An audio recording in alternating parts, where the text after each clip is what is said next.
Aku tahu kok Mas. Aku ini udah gak sempurna.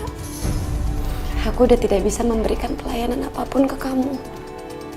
Dan sebagai laki-laki normal, kamu pasti harus memenuhi kebutuhan kamu kan?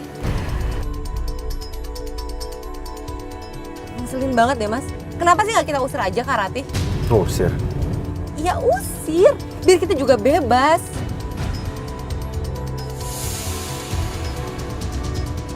Astagfirullahaladzim.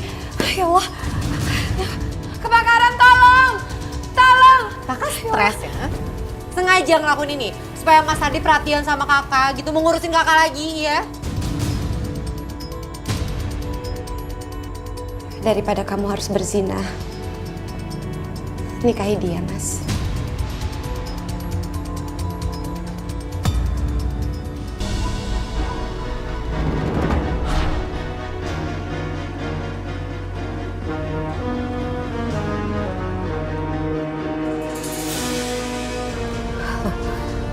Kenapa remnya belum? Astagfirullahaladzim. Ya Allah. Ya Allah. Astagfirullahaladzim.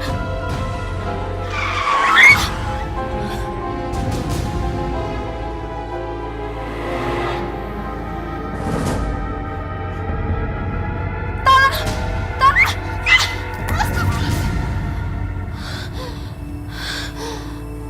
Ya Allah. Astagfirullahaladzim. Kenapa kecelakaan itu selalu menghantui aku, ya Allah? Astagfirullahaladzim. Mas Ardi.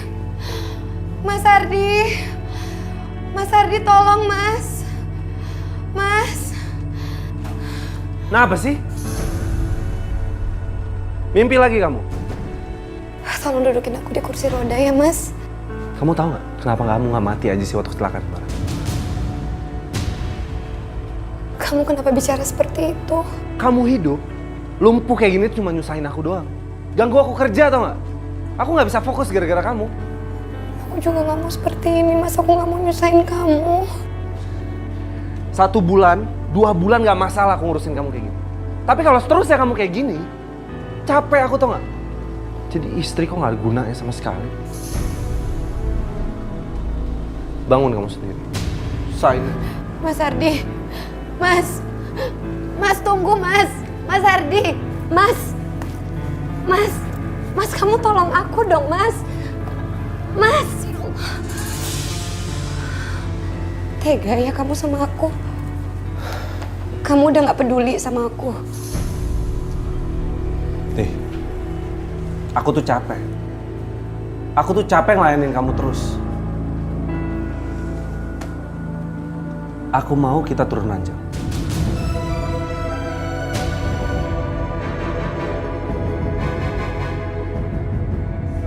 Astagfirullahaladzim, Mas. Sudah sejauh apa hubungan kamu dengan Sita?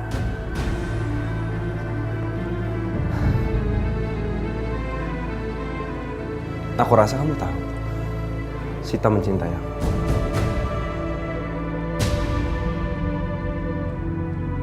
Iya. Aku tahu kok, Mas. Aku ini udah gak sempurna. Aku udah tidak bisa memberikan pelayanan apapun ke kamu. Dan sebagai laki-laki normal, kamu pasti harus memenuhi kebutuhan kamu kan?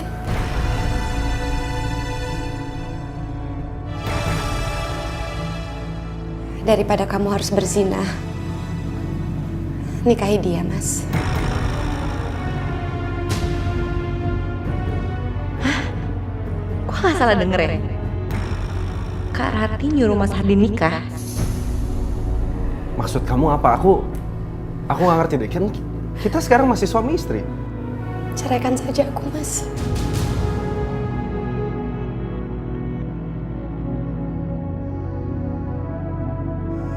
Rati nyaranin aku nikah lagi. Terus dia nyuruh aku ceraiin dia. Bagus.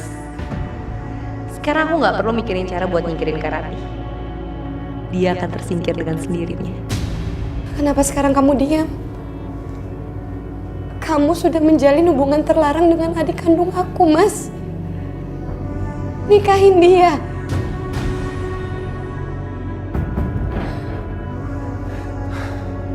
Baik.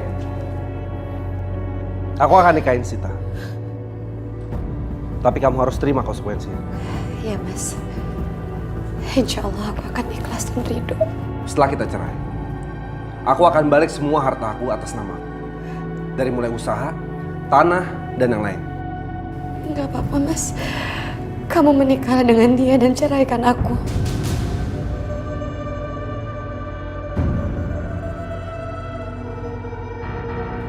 Sita? Sita?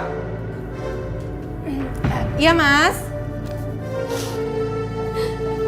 Iya, Mas. Kamu udah siap? Oh, udah dong. Yuk. Kamu jahat sih.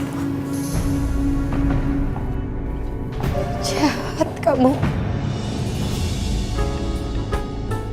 Assalamualaikum warahmatullahi wabarakatuh.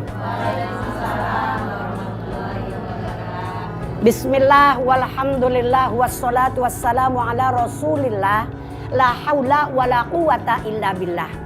Amma ba'du, ibu-ibu sekalian, alhamdulillah pada kesempatan kali ini Umi pengen ngebahas masalah pernikahan.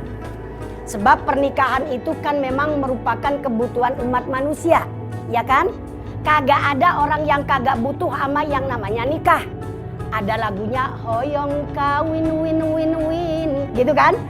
Hoyong kawin. Nah, itu dia tuh. Nikah itu sebetulnya sama perempuan mana aja boleh dengan tentu, dengan syarat-syarat yang tertentu. Sebab apa? Sebab ada yang namanya perempuan itu kagak boleh dinikahin untuk selamanya. Ada juga perempuan itu yang tidak boleh dinikahin, ada batasan waktu. Kalau istilah Umi mah bilang mahram itu ada dua. Kemarin ada yang bilang gini ke Umi, Mi sebetulnya penyebutannya itu yang benar muhrim apa mahram? Saya jelasin ya. Dengerin. Kalau muhrim itu artinya orang yang sedang melaksanakan ihram. Baik ihram karena umroh maupun ihram karena haji. Pada saat kita baca labbaik Allahumma labbaik. Nah, itu namanya muhrim. Tapi kalau yang dinamakan mahram artinya wanita yang tidak boleh dinikahin. Itu mahram namanya. Makanya dari sekarang ibu-ibu kalau ngomong begini, lu jangan deket-deket, lu belum mahram, begitu. Jangan bilang, jangan deket-deket, lu belum muhrim. Lah salah itu. Ngerti ya? Nah, jadi yang namanya mahram itu orang yang haram untuk dinikahin. Kalau muhrim artinya orang yang sedang melaksanakan ihram. Tadi Umi udah bilang bahwasanya mahram itu ada dua. Ada yang perempuan itu tidak boleh dinikahin untuk selamanya. Seperti misalnya ama emak atau saudara perempuan itu selamanya nggak boleh tuh dinikahin. Adapun mahram yang tidak selamanya itu misalnya saudara adik kandung atau saudara sekandung yang mau dibarengin. Misalnya ada perempuan dua, kakaknya udah dinikahin. Nah adiknya ini mahram nggak boleh dinikahin. Sampai kapan? Sampai si kakak ini misalnya meninggal atau si kakak ini sudah bercerai. Baru boleh nikahin adiknya. Nah, ini namanya mahram yang muakkad. Muakkad itu artinya ada batasan waktunya. Kalau istilah orang kampung namanya turun ranjang. Ya kan? Turun ranjang. Lah lagi ranjang pakai turun-turun. Ibu, tapi secara pandangan agama boleh ini begini nih, namanya turun ranjang. Walhasil ibu-ibu sekalian, masalah turun ranjang itu diperbolehkan dengan catatan kayak tadi. Si yang duluan ini sudah pisah ataukah sudah meninggal dunia. Baru kemudian yang satunya dinikahin. Gak harus yang tua dulu loh ya.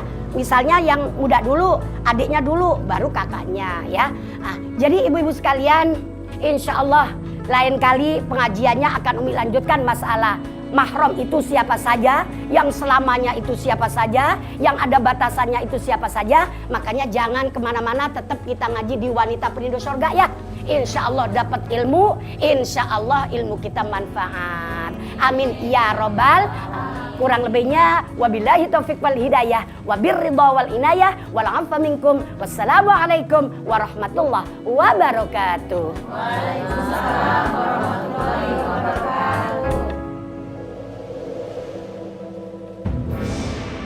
Saya terima nikah dan kawinnya Sita binti Puranegara dengan mas kawin seperangkat alat sholat bayar tunai.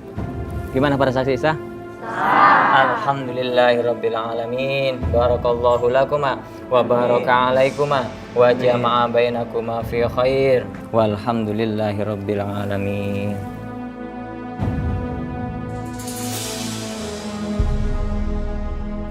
Iya ya, turun ranjang.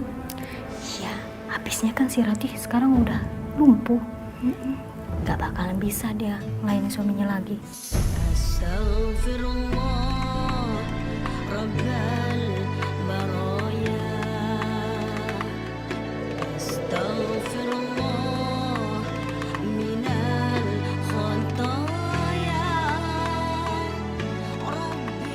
Mas, Ya. aku seneng banget deh. Sekarang akhirnya aku udah sah jadi istri kamu. Iya. Udah gak ada yang gangguin kita lagi.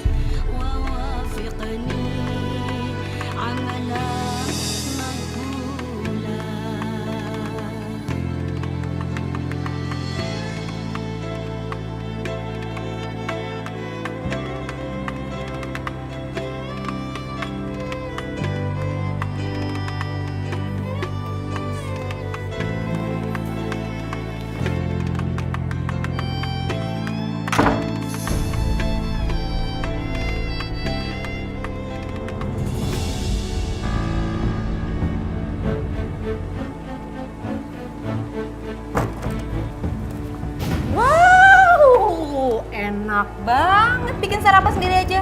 Buat aku sama Mas Ardi mana? Sita, itu aku buat untuk aku sendiri, bukan buat kamu. Kak, kakak inget ya, aku sekarang itu istrinya Mas Ardi. Kakak bukan siapa-siapa lagi di sini. Masih untung nggak diusir dari sini.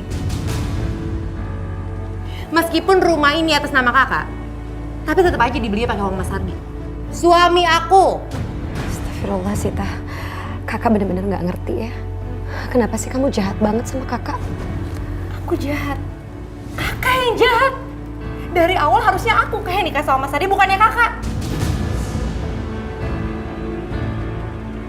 Sekarang udah cacat lumpuh kayak gini, nggak bisa ngapa-ngapain. Aku rasa Mas Ardi juga nyesel kok nikah sama kakak. Ini aku makan, bikinin sarapan buat Mas Ardi.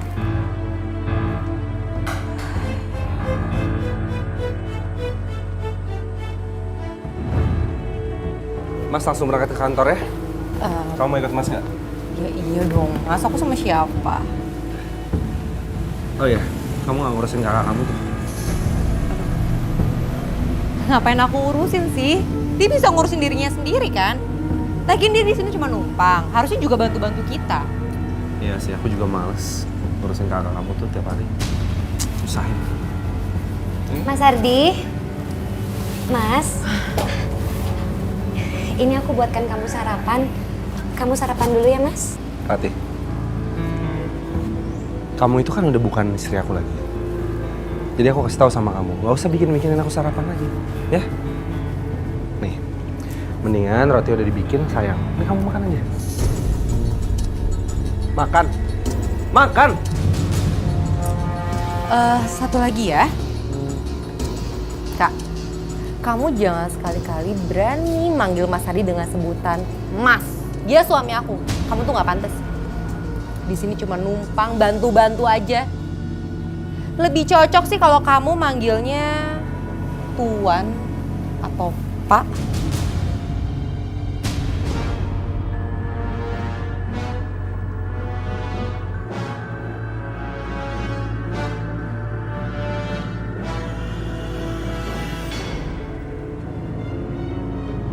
Ngeselin banget deh, Mas. Kenapa sih nggak kita usir aja Kak Ratih? Usir. Ya usir.